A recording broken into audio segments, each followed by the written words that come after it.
Chapter 12 Govinda. Together with other monks, Govinda used to spend the time of rest between pilgrimages in the pleasure grove which the courtesan Kamala had given to the followers of Gautama for a gift. He heard talk of an old ferryman who lived one day's journey away by the river and who was regarded as a wise man by many. When Govinda went back on his way, he chose the path to the ferry, eager to see the ferryman. Because though he had lived his entire life by the rules, though he was also looked upon with veneration by the younger monks on account of his age and his modesty, the restlessness and the searching still had not perished from his heart. He came to the river and asked the old man to ferry him over, and when they got off the boat on the other side, he said to the old man, "You're very good to us monks and pilgrims. You've already ferried many of us across the river. Aren't you, too, ferryman, a searcher for the right path?" Quoth Siddhartha, smiling from his old eyes, "Do you call yourself a searcher, O venerable one, though you are already of an old in years and are wearing the robe of Gautama's monks?" "It's true I'm old," spoke Govinda, "but I haven't stopped searching. Never I'll stop searching. This seems to be my destiny. You too, so it seems to me, have been searching. Would you like to tell me something, O honorable one?" Quoth Siddhartha, "What should I possibly have to tell you, O venerable one? Perhaps that you're searching far too much? That in all that searching you don't find the time for finding?" "How come?" asked Govinda. "When someone is searching," said Siddhartha, "then it might easily happen that the only thing his eyes still see is that what he searches for, that he is unable to find anything, to let anything enter his mind, because he always thinks of nothing but the object of his search, because he has a goal, because he is obsessed by the goal. Searching means having a goal, but finding means being free, being open, having no goal. You, O venerable one, are perhaps indeed a searcher, because, striving for your goal, there are many things you don't see, which are directly in front of your eyes." "I don't quite understand yet," asked Govinda. "What do you mean by this?" Quoth Siddhartha, "A long time ago, O venerable one, many years ago, you've once before been at this river and have found a sleeping man by the river, and have sat down with him to guard his sleep. But, O Govinda, you did not recognize the sleeping man." Astonished, as if he had been the object of a magic spell, the monk looked into the ferryman's eyes. "Are you Siddhartha?" he asked with a timid voice. "I wouldn't have recognized you this time as well. From my heart I'm greeting you, Siddhartha, from my heart. I'm happy to see you once again. You've changed a lot, my friend, and so you've now become a ferryman." In a friendly manner, Siddhartha laughed. "A ferryman, yes. Many people, Govinda, have to change a lot, have to wear many a robe. I am one of those, my dear.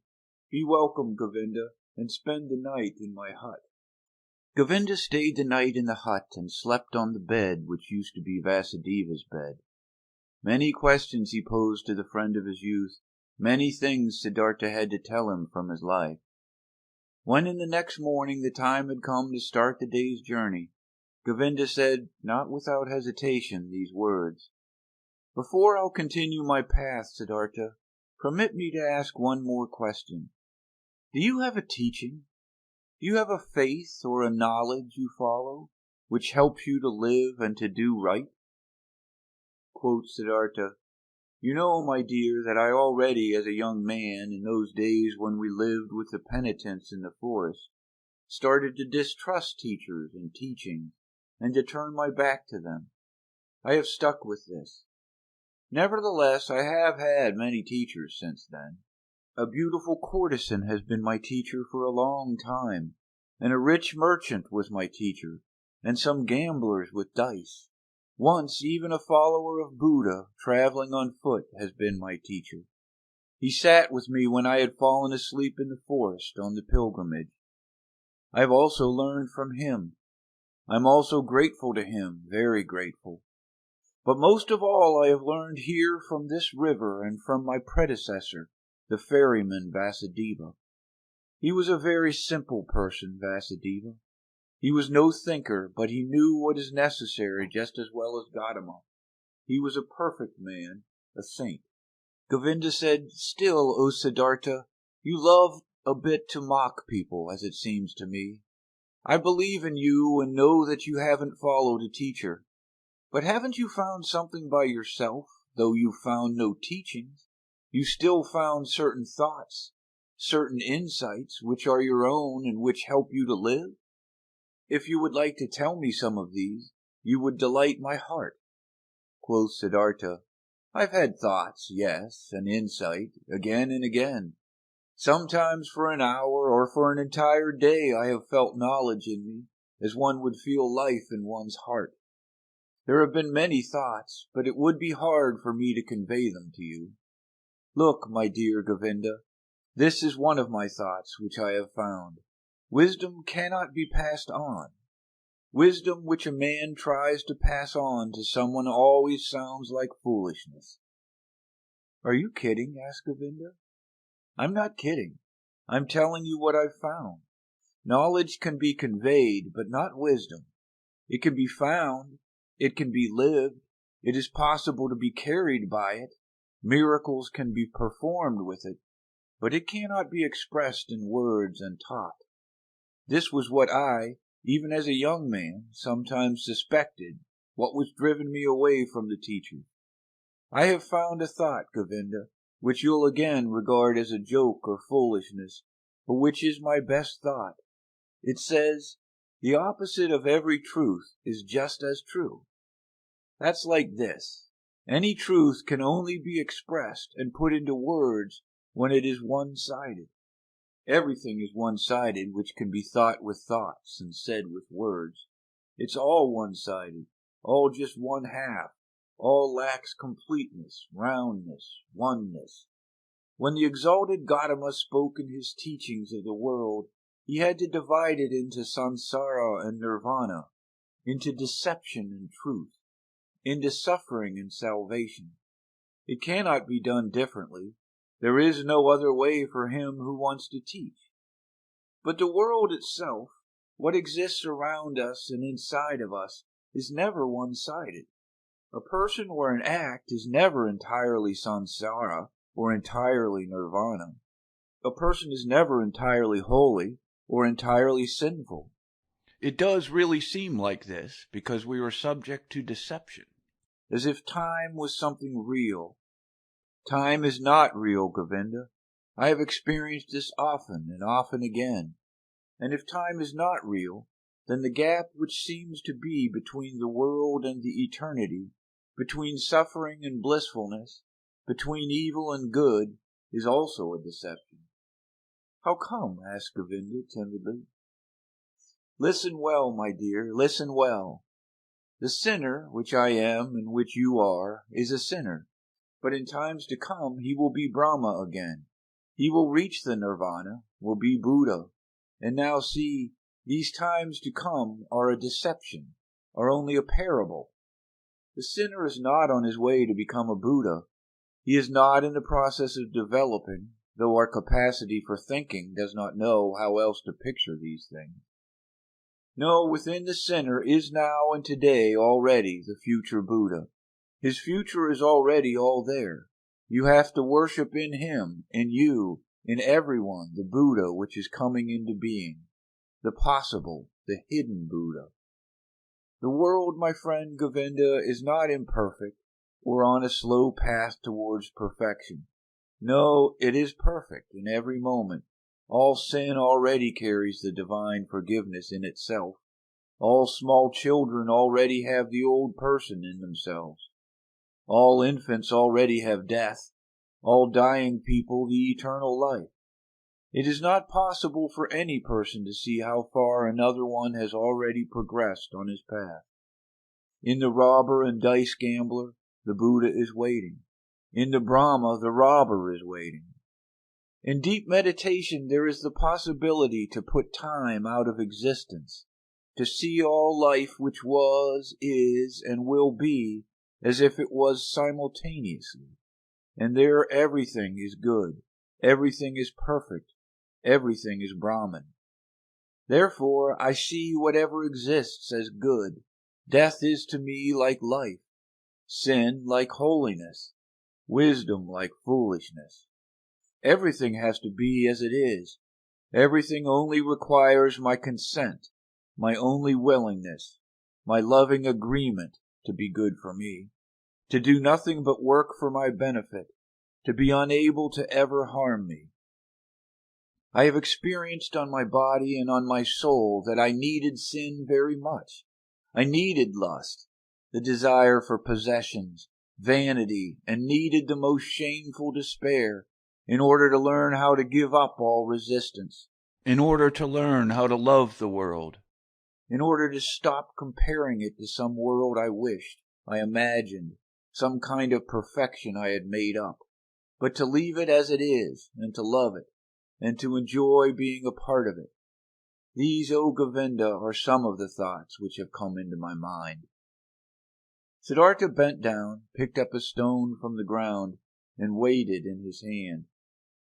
This here, he said, playing with it, is a stone, and will, after a certain time, perhaps turn into soil, and will turn from soil into a plant or animal or human being.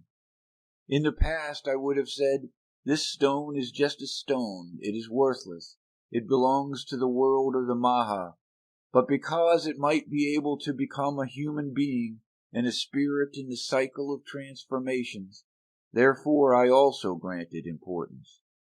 Thus I would perhaps have thought it in the past, but today I think, this stone is a stone. It is also an animal. It is also God. It is also Buddha. I do not venerate and love it because it could turn into this or that, but rather because it is already and always everything, and it is this very fact, that it is a stone, that it appears to me now and today as a stone. This is why I love it and see worth and purpose in each of its veins and cavities, in the yellow, in the gray, in the hardness, in the sound it makes when I knock at it, in the dryness or wetness of its surface. There are stones which feel like oil or soap, and others like leaves, others like sand, and every one is special and prays the Om in its own way.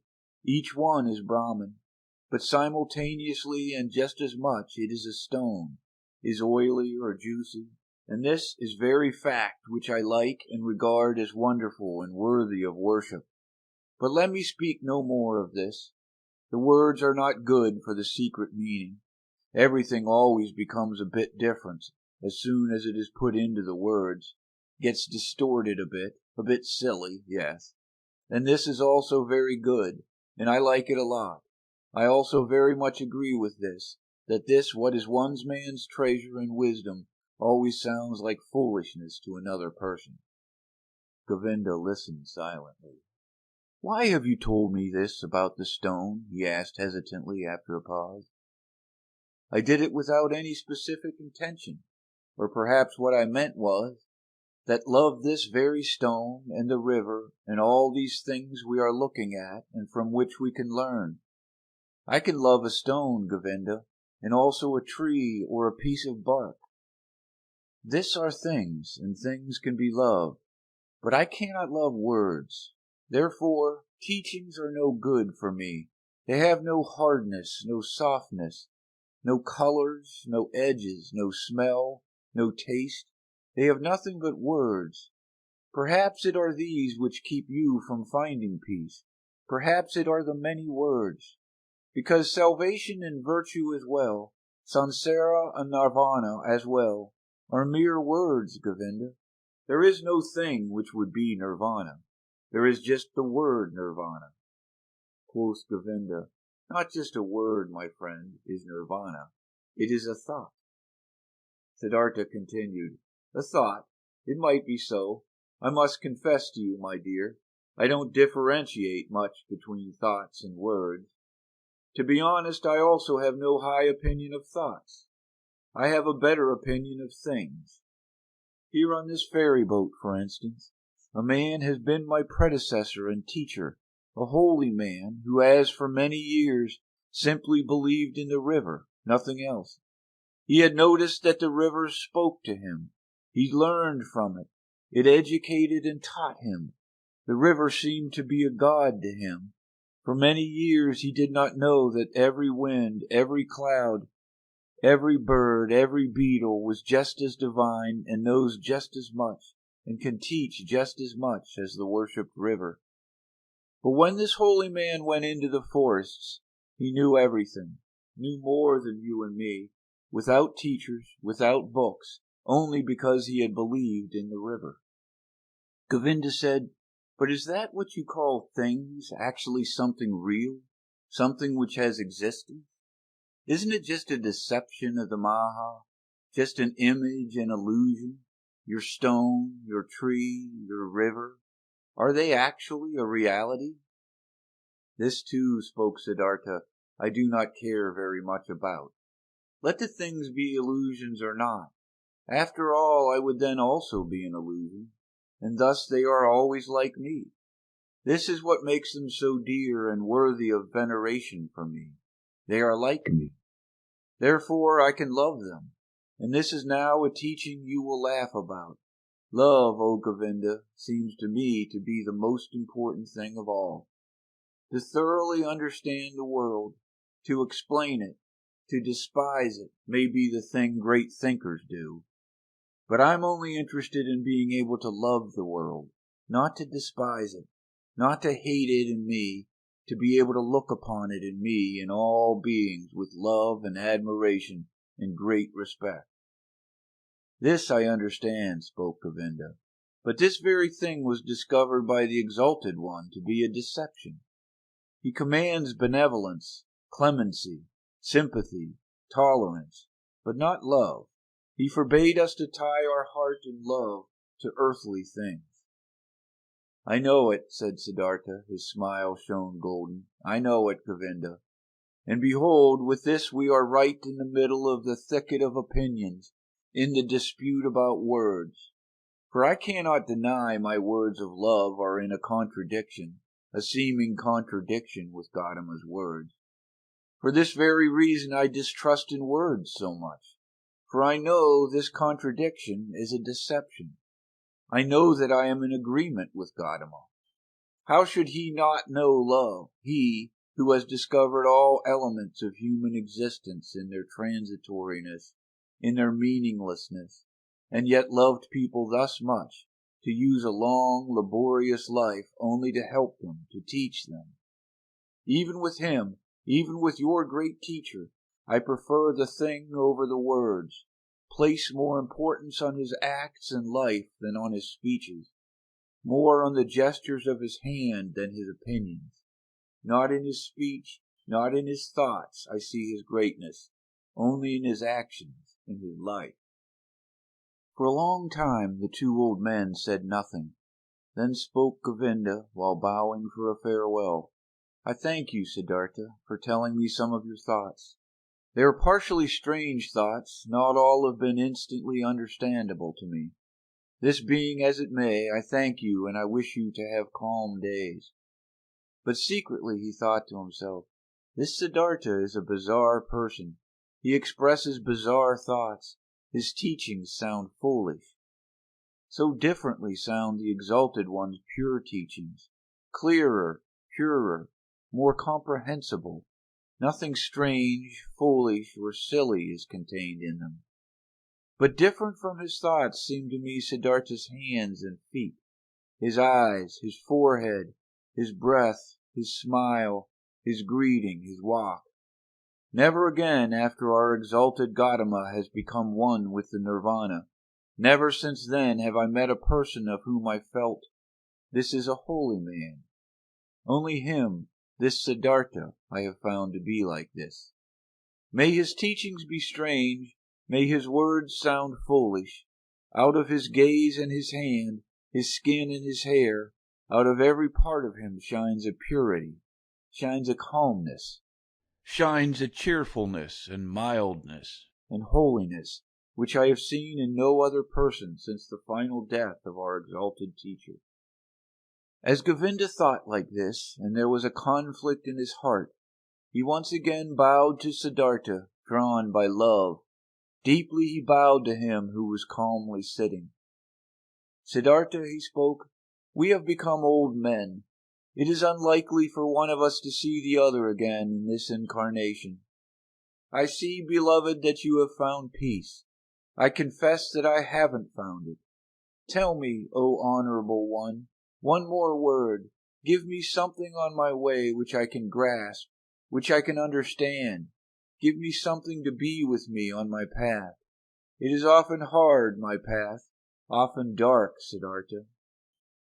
Siddhartha said nothing and looked at him with the ever unchanged, quiet smile.